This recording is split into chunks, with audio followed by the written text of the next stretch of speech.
नमस्कार। आज हम आपसे नित्य चिकित्सा विज्ञान पर चर्चा करेंगे।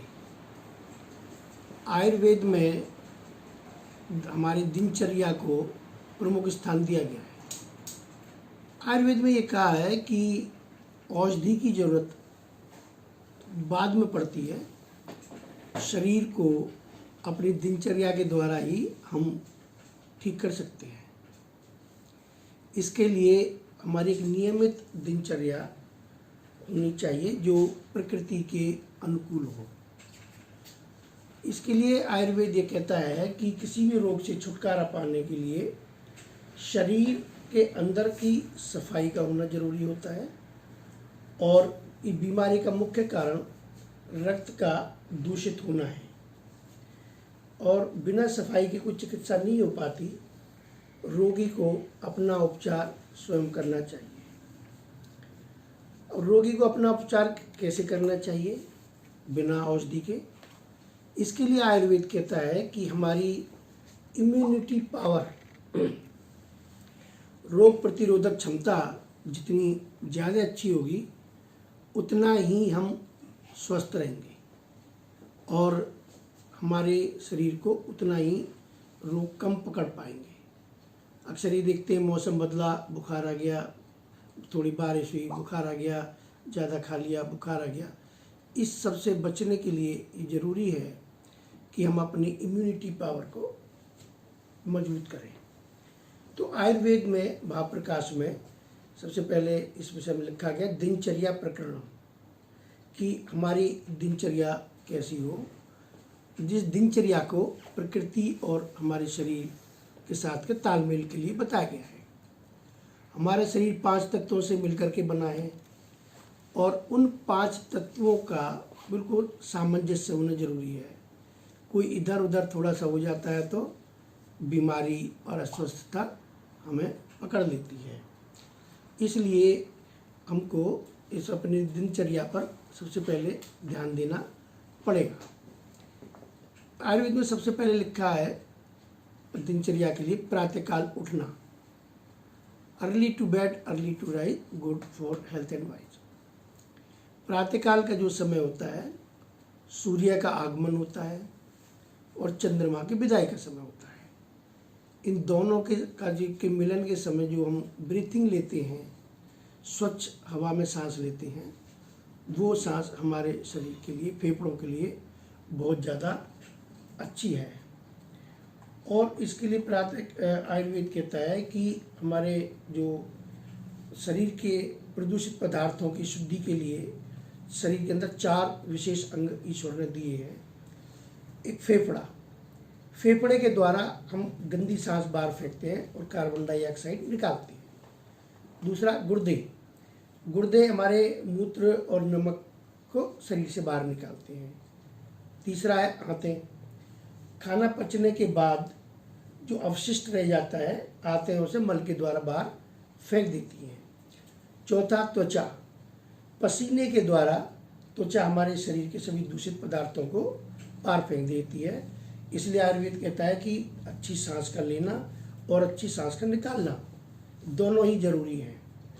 इसी तरह मूत्र चिकित्सा भी आयुर्वेद में इस विशेष रूप से बताया गया है कि उसका रंग कैसा हो और किस तरह से हम उसमें अपनी चिकित्सा करें। और इस तरह आयुर्वेद में पेट की चिकित्सा के लिए बताया गया है और ये कहा गया कि पसीने आना भी शरीर की शुद्धि के लिए बहुत ज़रूरी है। और पसीनों के आने के लिए हम लोग आगे कैसे करें? तो मैं कह रहा था अभी प्रातःकाल उठना। तो सुबह उठ करके सबसे पहले हमें सुबह उठें और प्रसन्नतापूर्वक हम स्माइल लें, ईश्वर का धन्यवाद करें, आज का दिन शुभ हो। और सुबह उठने के बाद हम अपनी दिनचर्या शुरू करते हैं। तो सबसे पहले आयुर्वेद में लिखा गया ऊष्पान, कि प्रातःकाल सुबह जल का सेवन करें। इसके लिए कहा गया कि जो मुंह की लार है इसको हम पानी के साथ पी लें, क्योंकि मुंह की लार सबसे शरीर का जो सबसे कीमती पदार्थ पूरे शरीर में है वो हमारे मुंह की लार होती है। और सुबह इसीलिए उसको पीने से हमारी पाचन शक्ति मजबूत होती है और शरीर को लाभ मिलता है।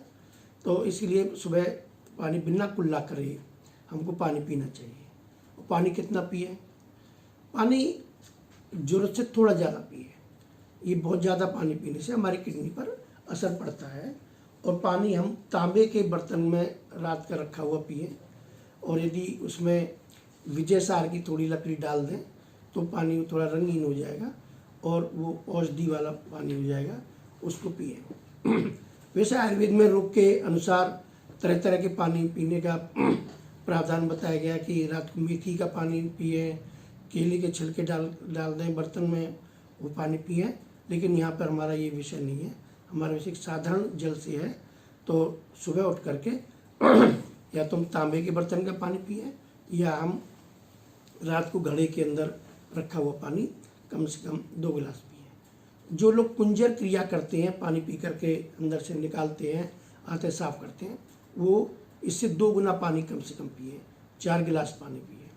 कुंजर क्रिया के लिए थोड़ा सा गर्म पानी, उसमें हल्का सा यदि ठीक समझें तो नमक डाल दें, और ब्लड प्रेशर वाले नमक ना डालें, वो डाल करके जीभ को थोड़ा दबा करके कुंजर की क्रिया के द्वारा पानी बाहर निकाल देते हैं। तो इससे पेट में जमा हुआ ये पित्त बाहर निकल जाता है। तो सुबह पहली चीज़ होगी उठ करके ऊषापान करना। फिर दूसरा इसके बाद है शौच जाना। शौच जाने के लिए यदि देसी पॉट हो तो ज़्यादा अच्छा है, क्योंकि बैठ करके करने से हमारी आंतों पर जोर पड़ता है और हमारा पूरा मल शरीर के बाहर निकल आता है। लेकिन जहाँ अंग्रेजी हो तो वहाँ पर भी कुछ देर शांति से बैठ करके करना चाहिए, और उस समय मुंह हमेशा बंद रखें, और मल के समय ज़्यादा जोर नहीं लगाना चाहिए। और वहाँ पर कुछ लोग बीड़ी पीते हैं, धूम्रपान करते हैं या अखबार पढ़ते हैं, तो ये सब चीज़ें नहीं होनी चाहिए। और उसके बाद वही जो पॉट को बंद कर दें तब फ्लैश चलाना चाहिए, क्योंकि उसके अंदर जो पाइप में जीवाणु होते हैं, अदृश्य जीवाणु, वो 15 मीटर की दूरी तक फैलते हैं। इस विषय में BBC के द्वारा, डिस्कवरी चैनल के द्वारा एक शोध प्रकाशित हो चुका है। तो उसको बंद करके तब फ्लैश चलाएं, और उसको बंद ही रखें। आपने देखा होगा कि घर में एक को बीमारी हुई, फिर वो और 4 लोगों को वही बीमारी पकड़ लेती है। तो इसका यही एक कारण है कि हम उसको फ्लैश को की जो फुहार होती है, अदृश्य फुहार, उसको बंद रखें। और बहुत से फ्लैश के अंदर ही ब्रश, टूथब्रश रखते हैं और भी चीज़ें रखते हैं, उनको शेविंग ब्रश रखते हैं, वो वहाँ नहीं रखने चाहिए, वो बाहर रखने चाहिए। और सुबह फिर इसके शौच के बाद दातुन करने का प्रावधान है, या टूथब्रश करने का प्रावधान है। लेकिन इसकी शुरुआत कैसे करें? इसकी शुरुआत सबसे पहले हाथ से ब्रश लेकर मसूड़ों की मालिश करनी चाहिए, जिससे कि रात को जो दांतों को आपस में चबते हैं, कुछ लोगों के चबाते हैं, या कुछ भी क्षति होती है मसूड़ों को, वो रिपेयर हो जाती है और मसूड़ों की मालिश हो जाती है। उसके बाद चाहे तो आप ब्रश कर सकते हैं, लेकिन उंगली से कुछ देर जरूर आपको टूथब्रश करना चाहिए। इसके बाद अगला आता है स्नान। स्नान जो है सर्दियों में हम लोग अक्सर गर्म पानी से नहाते हैं, लेकिन गर्म पानी कभी भी किसी भी तरह से गलती से भी सिर के ऊपर नहीं डालना चाहिए। इसके स्नान की विधि ये है कि कम से कम 5 मग्गा या 4 मग्गा पहले पानी इससे ऊपर सिर के ऊपर डालें, और सिर को स्नान कराने के बाद फिर गर्म पानी को पैरों से डालते हुए बाकी शरीर को स्नान कराएं। इससे कभी भी कफ नहीं बनेगा, आपको खांसी नहीं होगी, आपको जुकाम नहीं होगा, आपको नाक की एलर्जी नहीं होगी, आपको छींकें भी नहीं आएंगी, और आपकी आंखों से पानी भी नहीं ढकेगा। क्योंकि ज़्यादातर बीमारियां इसी कारण से, दूषित तरीके से नहाने से होती हैं। तो इस मेरा ये कहना है कि यदि आप ठंडे से नहाते हैं तो भी नहाने की शुरुआत ऊपर से करें, और सिर को कम से कम 50 बार रख लें। ये ध्यान रखना, सिर को कभी भी ठंड नहीं लगती है। ये लोग कहते हैं सर्दियों में ठंडा पानी कैसे डालेंगे, वो गलत वहम है। एक बार डाल के देखो, आपको बड़ा आनंद आएगा नहाने में, और इसको आजीवन इसी को ही अपना नियम बना लें। ये नहाने की और व्यायाम के विषय में हम एक अलग से चर्चा करेंगे कि हम किस तरह से व्यायाम करें या मेडिटेशन करें, किस उम्र में क्या करें। तो उसमें ये मैं बीच में आपसे फिर कहूँगा कि कुछ देर व्यायाम करने के बाद, विश्राम करने के बाद ही हमको नहाना चाहिए। और नहाने के बाद कंघी करने का जो प्रावधान है, ये भी कंघी को जब सिर पर घुसाते हैं तो हमारे पूरे तंतुओं को ये सक्रिय कर देती है, और इसके लिए सिर में तेल लगा करके मालिश करने का प्रावधान है, जो हम इस समय जरूर करें। कुछ लोग एक सवाल करते हैं कि नाक के बाल उखाड़ने चाहिए, नहीं उखाड़ने चाहिए। भाव प्रकाश में लिखा है कि जो लोग नाक के बाल उखाड़ते हैं उनकी आँख में आगे चल के फूला पड़ सकता है, आँख में रतौंधी उसकी बीमारी हो सकती है, इसलिए ये कभी नहीं करना चाहिए। ये हमारे शरीर को हानिकारक बैक्टीरिया से हमारी रक्षा करने के लिए है। और नहाने के बाद अपना अब आगे फिर भोजन की विधि है और भी दिनचर्या है, उसके लिए हम अगले अंक में चर्चा करेंगे। धन्यवाद।